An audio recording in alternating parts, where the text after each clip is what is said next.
미백 효과를 보시려면 일정 정도 있는 치약을 구매하셔야 돼요. 미백을 하시면서 꼭 기억을 하셔야 될 거는 라고 하는 전문 치약을 쓰시는 게 굉장히 효과가 좋습니다.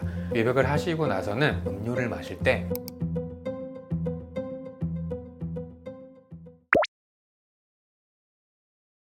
나이 들수록 치아가 누래진다. 노화죠. 우리 피부도 노화가 되면 어떻게 되나요? 햇빛을 많이 쬐고 자외선을 많이 받게 되면 멜라닌 색소가 축적되면서 주름도 생기고 점도 생기고 이렇게 검게 되는 것처럼 치아도 이제 자주 사용하고 노화가 될수록 외인성 착색이라고 하죠. 외부 물질 등에 의해서 외부 색소에 의해서 착색이 되기 때문에 나이가 들수록 치아가 누래지는 것은 당연한 현상이라고 생각합니다. 이제 누래진 치아를 하얗게 만드는 것, 그렇다고 뭐 분필 색깔 같이 너무 하얗게 만들면 좀 그렇긴 한데, 어찌됐건 누래진 치아를 하얗게 만드는 걸 미백 치아라고 했을 때, 치과에서 하는 미백 치료를 보통은 전문가 미백이라고 하고, 나 스스로 할 수 있는 미백 치료를 자가 미백이라고 해요. 공통점이라고 한다면 전문가 미백이나 자가 미백 모두 미백을 하는 데 있어서 가장 핵심 요소인 과산화수소라는 성분이 필요한 게 공통점이라고 할 수 있고, 전문가 미백이랑 자가 미백의 차이점이라고 한다면 과산화수소의 농도 정도 생각할 수 있겠죠. 왜냐면 치과에서 치과 선생님이 실제로 체어에 치과 의자에 앉아 쓰는 미백 제품 같은 경우에는 과산화수소 농도가 조금 높은 경우가 있어요. 왜냐면 컨트롤을 할 수 있으니까. 근데 자가 미백의 경우에는 그 농도가 너무 높아버리게 되면 이제 케미컬 번이라고 해서 그 미백약 과산화수소 때문에 치은이나 이런 게 손상이 될 수 있거든요. 그래서 실제로 뭐 자가 미백도 되게 종류가 여러 종류가 있는데, 우리 치약을 통해서 혹은 치아에 붙이는 패치를 통해서 혹은 치과에서 자가 미백용 트레이라고 하죠. 내 치아에 꼭 맞는 틀을 만들어서 거기에 미백 젤을 넣어서 쓸 수 있는 이런 것들은 모두 자가 미백이라고 하는데 농도 차이가 조금 있습니다. 또 특히 전문가 미백은 신경치료를 했을 때 아니면 치아가 죽었을 때 치아가 분홍색, 보라색으로 바뀌는 경우가 있어요. 그럴 때 신경치료를 하고 나서 변색된 치아 안에다가 이제 과산화수소를 넣고 변색된 치아 색깔로 조금 돌리는 경우가 있거든요. 이제 그런 것도 전문가 미백에 속하게 되는데, 어찌됐건 전문가 미백과 자가 미백의 공통점은 과산화수소라는 성분이 필수다. 차이라고 한다면 전문가 미백은 치과에서 한다, 자가 미백은 집에서 할 수 있다. 또 집에서 할 수 있는 것의 종류에는 패치, 치약, 그다음에 치과에서 만든 틀을 이용해서 할 수 있는 이 세 가지가 자가 미백의 큰 틀이라고 생각하시면 되고, 과산화수소 농도가 치과에서 하는 것보다는 조금 낮다. 그래서 효과가 조금 속도가 느릴 수 있어요. 집에서 치아를 하얗게 만들 수 있는 가장 확실한 방법은 치과에 방문하셔서 자가 미백 그 제품을 받으시는 거예요. 사실 왜 그러냐면, 일단은 미백이라고 하는 게 효과를 보려면 농도와 시간의 싸움이에요. 농도는 자가 미백을 할 수 있는 농도는 정해져 있어요. 너무 높으면 치아 잇몸에 손상이 가해지니까. 그렇다면 시간과의 싸움인데, 시간이라고 하면 그 미백 성분이, 과산화수소가 내 치아 표면에 얼마나 오랫동안 붙어 있을 수 있는가 하는 거죠. 자가 미백, 치과에서 내 이에 맞는 틀을 딱 만들어주고 거기에 미백제를 써서 쓰게 되면 내 치아 모양에 딱 맞으니까 미백약이 내 치아에 오랫동안 붙어 있을 수 있는 장점이 있는 거예요. 그런데 이제 시판되고 있는 미백 치약이나 미백 패치 같은 경우에는 실제로 과산화수소가 들어 있어서 실험적으로 혹은 오래 사용했을 때 어느 정도 효과를 볼 수는 있지만, 우리 양치 하루에 몇 번 하죠? 오래 하면 한 번 하면 3분이고 하루 3번 하면 10분인데 그 10분 미백하는 거랑 우리 치과에서 만들어준 자가 미백을 통해서 저는 환자분한테 시간을 정해드리거든요. 대부분은 저녁 식사 마치고 장치를 꼈다가 아침에 일어났을 때는 빼라. 그럼 거의 8시간이 넘잖아요. 시간적인 측면에서 효과가 다를 수밖에 없어요. 그래서 집에서 치아를 하얗게 만드는 가장 좋은 방법은 치과에서 만들어주는 자가 미백 방법을 하시는 게 가장 좋습니다. 제품들 중에 이제 조금 주의를 하셔야 되는 것들 중에 하나가, 시판되는 미백약들 중에 과산화수소가 없는 제품도 있고 과산화수소 외에 무슨 코발린 블루, 제가 지금 기억이 잘 안 나는데 색소 성분이 들어있는 치약이 있어요. 그러니까 이 색깔 보정 효과를 통해서 이 빛 반사를 통해서 치아를 조금 하얗게 만들어주는 성분이 들어있는 치약이 있는데, 혹시나 치과에서 하는 미백보다 그냥 나는 미백 치약 정도 써보겠다 하시는 분들 중에는 치약에 반드시 과산화수소 성분이 있는지를 확인을 하시고 구매를 하셔서 사용하시기를 바랍니다. 대부분 없는 경우가 훨씬 더 많아요. 이를 하얗게 만들어둔 치약 뭐 이래가지고 그냥 보통 성분이거나 아니면은 그 치태를 억제하는 뭔가 성분이 있거나 혹은 뭔가 부산물들을 좀 덜 붙게 하는 성분들이 있는 치약 정도인 경우가 많고, 반드시 미백 효과를 보시려면 과산화수소가 일정 정도 있는 치약을 구매하셔야 돼요.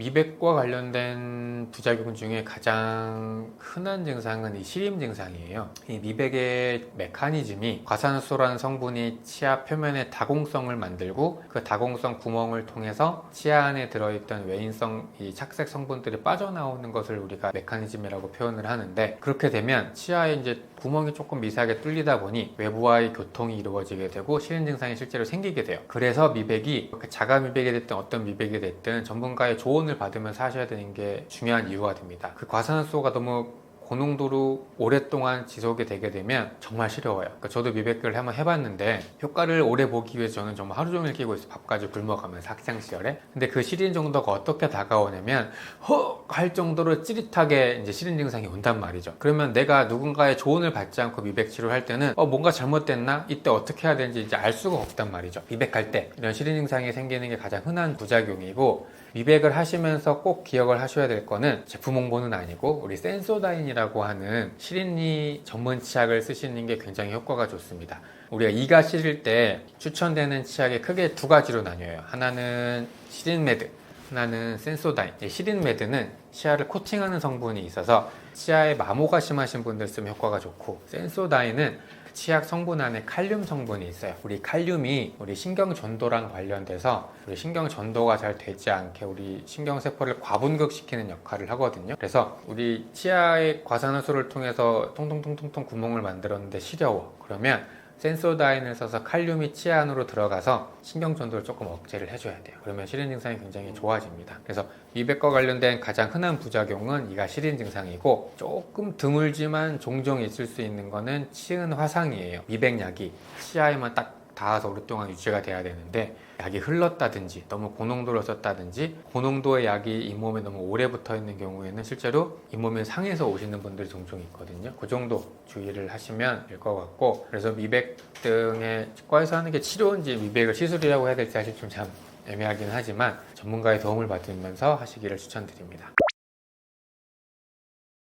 우리 이제 치아가 누렇게 되는 거에 대해서 환자분들이 실제로 되게 관심이 많으세요. 그래서 제가 제 채널을 통해서 공부한 내용들을 소개해드린 영상이 있는데, 홍차라고 하죠. 블랙티, 홍차, 티 종류, 정말 외인성 착색 성분이 많기 때문에 노랗게 치아를 착색시키는 성분이 많아서 정말 빨리 노랗게 되고, 우리 흔히 생각할 수 있는 거 커피, 카레, 김치 등등등등등 색깔이 있는 음식들은 모두 다 치아에 착색을 일으킬 수 있는 유발 요인이라고 생각하시면 돼요. 미백을 했다는 건 치아 범랑질을 우리 탈회한 거거든요. 한마디로 미네랄을 이렇게 탈회시킨 건데, 그렇게 탈회된 범랑질은 그런 색소 성분들이 더 잘 붙는다고 하거든요. 어떻게 해야겠어요? 미백을 했을 때 내가 돈을 들여서 나한테 투자를 했는데 다시 돌아오는 시간을 늘리고자 한다면 착색 성분이 있는 음식을 줄이셔야 되겠죠. 그런데 우리가 일상생활을 하면서 커피 보통 하루에 몇 잔씩 드세요? 저는 한 6잔 정도 마시는데, 그렇다고 커피, 티, 색깔 있는 음식을 우리가 먹지 않을 수는 없잖아요. 미백 때문에. 어떻게 해야 되냐면, 특히 콜라도 마찬가지인데, 미백을 하셨다고 하면 우리 보통 이유가 있겠죠. 예를 들어 여성분들 같은 경우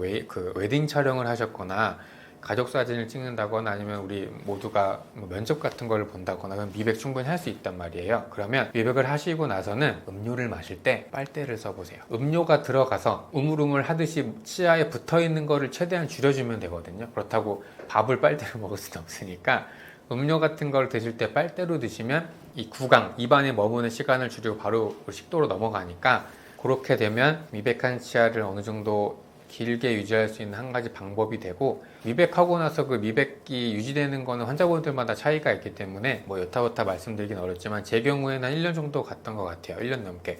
말씀드렸던 것처럼 제가 커피를 많이 마시기 때문에 커피 잘 안 드시고 양치를 잘 하신다면 그 이상 지속될 거라고 생각이 듭니다. 제가 이제 우연한 기회라고 하면 좀 그렇고, 사람에 관심이 많아요. 그러니까 그 말은 이렇게 막 누구를 스토킹하고 그런 관심이 아니라 어떤 분하고 이제 관계를 맺음에 있어서 저분은 어떤 생각을 하고 계실까? 내가 혹시 놓친 거는 뭐가 있을까? 사람에 관심이 되게 많아졌던 계기가 있긴 합니다. 어쨌든 제가 이제 그런 거에 관심이 되게 많은데, 제가 치과의사가 되고 나서도 그런 사람에 대한 관심이 계속 있다 보니 환자분들이 그냥 하시는 말씀들을 흘려 듣지 않고 어떻게 하면 내 진료에 있어서 환자분들이 그런 말씀하시는 거를 더 반영해 볼 수 있을까? 아니면 궁금해 하시는 것들을 내가 조금 더 올바른 정보를 제공해 드리고 또 이해하기 쉽게 전달해 드릴 수 있을까 고민을 정말 많이 하는 편이거든요. 그래서 이렇게 간단한 몇 가지 질문들에 대해서 답변을 드리는 이제 시간을 가졌는데, 저희 채널에 오시면 이제 여기서 말씀드렸던 주제들보다 훨씬 더 광범위한 치과와 관련된 지식들 혹은 진료와 관련된 여러 가지 내용들이 있어요. 그래서 오시면 도움이 많이 되실 거라고 제가 생각이 들고요. 가장 중요하게 생각하고 계실 것, 제가 환자분들한테도 또 인터넷 방송 블로그들을 통해서 항상 말씀드리지만, 가장 중요한 거는 하루 3번 치간 칫솔, 치실, 양치질, 가글 3번 잘하는 게 정말 중요하거든요. 입안을 관리하는 데 있어서 충치라든지 잇몸 질환, 기타 여러 가지 등등등이 유전의 영향을 많이 받는 거를 부인할 수는 없어요. 내가 양치질을 하루 3번 잘 하는데도 충치가 잘 생기는 사람이 있고, 하루 양치질을 잘 하는데도 잇몸뼈가 계속 안 좋아지시는 분이 있고, 그럼에도 불구하고 포기하지 마시고 하루 3번 양치질 잘 하시고, 그 다음으로 중요한 게 나의 노력과 더해서 전문가의 도움을 받으시는 게 정말 좋은데, 집 앞에 있는 치과 혹은 내 치아를, 내 입안을 정말 관리해 줄 수 있는 치과에 정착하셔서 정기적으로 검진을 받으셔야 내 머리가 너무 길어져서 지저분해 보이지 않듯이 입안 건강을 건강하게 유지할 수 있는 좋은 방법이 될 것이라고 생각합니다. 감사합니다.